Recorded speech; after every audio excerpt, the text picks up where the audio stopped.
I'm talking with Carrie Turansky. Her new historical novel is Across the Blue. Yes. Carrie, tell me what inspired the story in Across the Blue. Well, I love writing stories that are set in Edwardian England. And I was with my family at the National Air and Space Museum with my grandkids and my son and his wife and my husband. And we were going through the exhibits.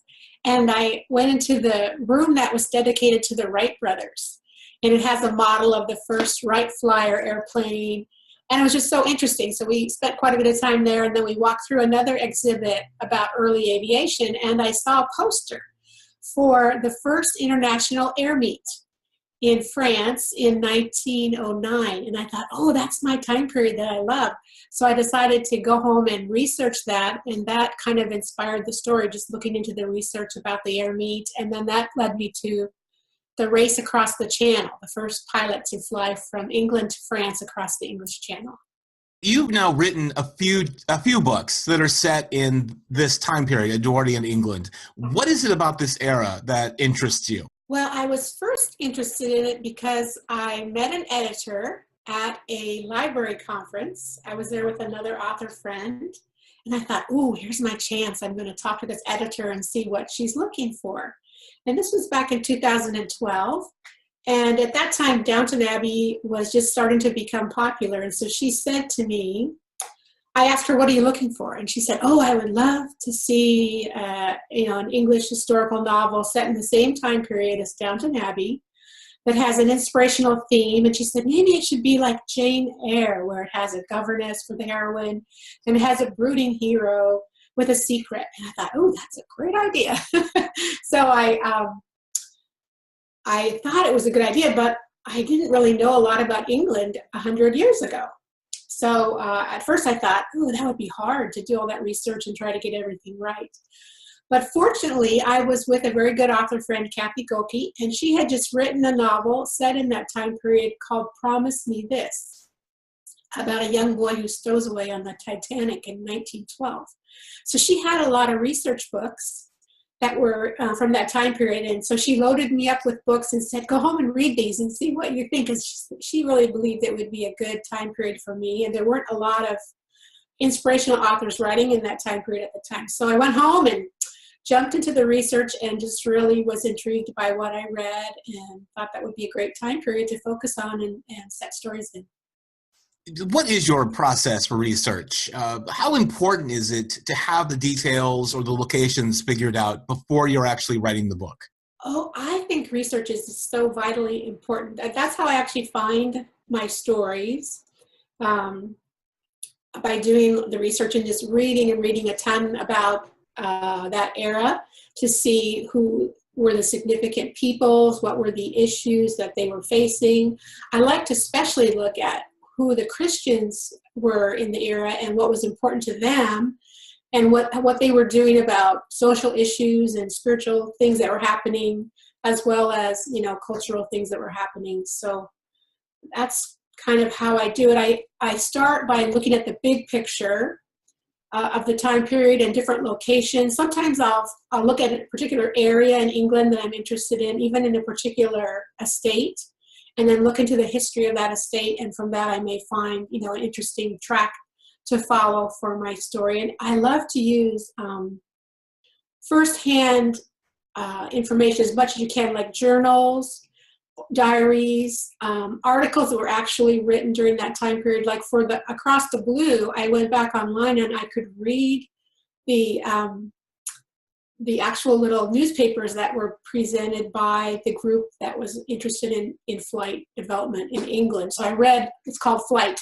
and I read all their little newspapers and got all the information for the events as they were actually being reported at the time, so that I could try to be as accurate as possible and really give people a flavor for not only what was happening, but how people felt about it and how important it was. Because aviation was so new. It was, people didn't even believe the Wright brothers had actually flown. And in newspapers, they were saying, they're a fraud. It's all made up. It's a joke, that kind of thing. And they just couldn't believe it, what they had done. And then it all developed really quickly after the Wright brothers took their planes to Europe and did demonstrations there. And then everything exploded in aviation. So anyway, it's fun to read the original articles and diaries as much as she can. So now you've talked about details that you learned about that sort of intrigued you on the front end of the process. Was there something as you started digging into the research that particularly surprised you? I mean, was it the fact that they thought they were frauds, or was there something else that you did not expect to find and it popped out in your research? Well, that part did surprise me because, growing up in school, you read about the Wright brothers made the first flight and that kind of thing. And it just seems normal that we would think that. But at the time, people didn't believe it. And so I had a lot of fun. I'm just looking back. One of the videos on YouTube that I really enjoyed was one called Aviation Flops. And it just shows you all the funny creative designs that people were coming up with to try to have powered flight. And I just blogged about it. So if anybody wants to get a connection to that video, they can look on my blog. But they were very unique designs. And of course, most of them didn't even get off the ground. So that's kind of fun just to see. We take it for granted to fly today, how easy that is for us. But when they were first, building airplanes, it was pretty, wild for them to even get off the ground. So Bella is an aspiring journalist in a male-dominated field, and even though this story takes place 100 years ago, there's still stories today coming out about women who are not really getting respected in professional circles.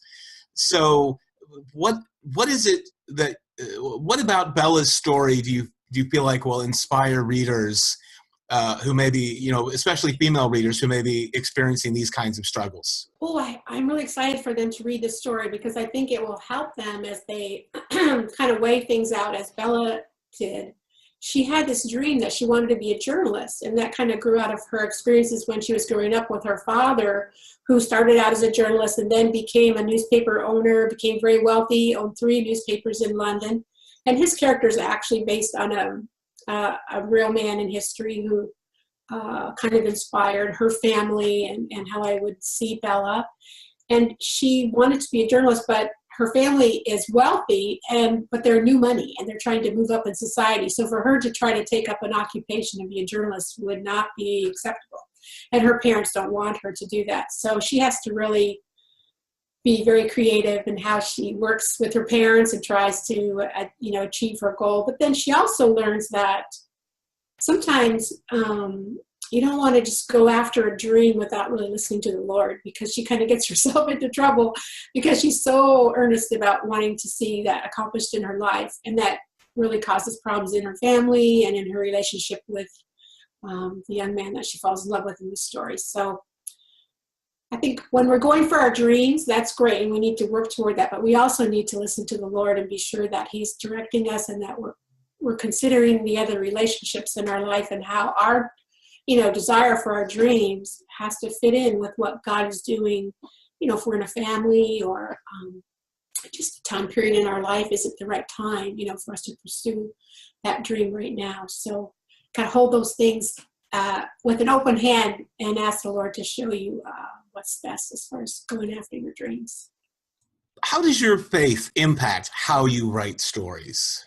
Well, it has a huge impact, I hope. And I like to hopefully touch people's hearts with truth and love woven into the story.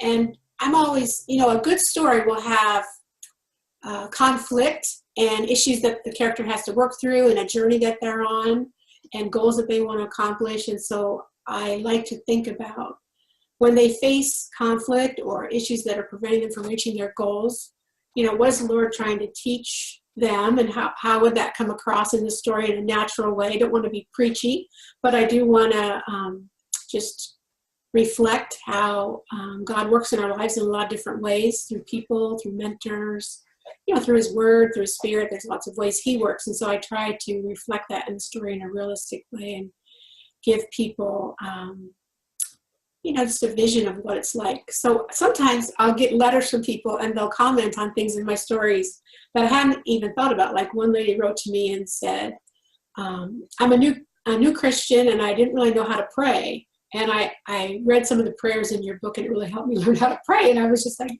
I couldn't believe that, because I put prayer in because it just seems a natural way for a person who's coming from a faith background to think things through. And they're in a situation that's hard for them. They're probably going to pray. And so I include that in my stories. So I hope that they will have an impact and challenge people to think deeply about their faith and about how God is working in their life and in the lives of the people around them.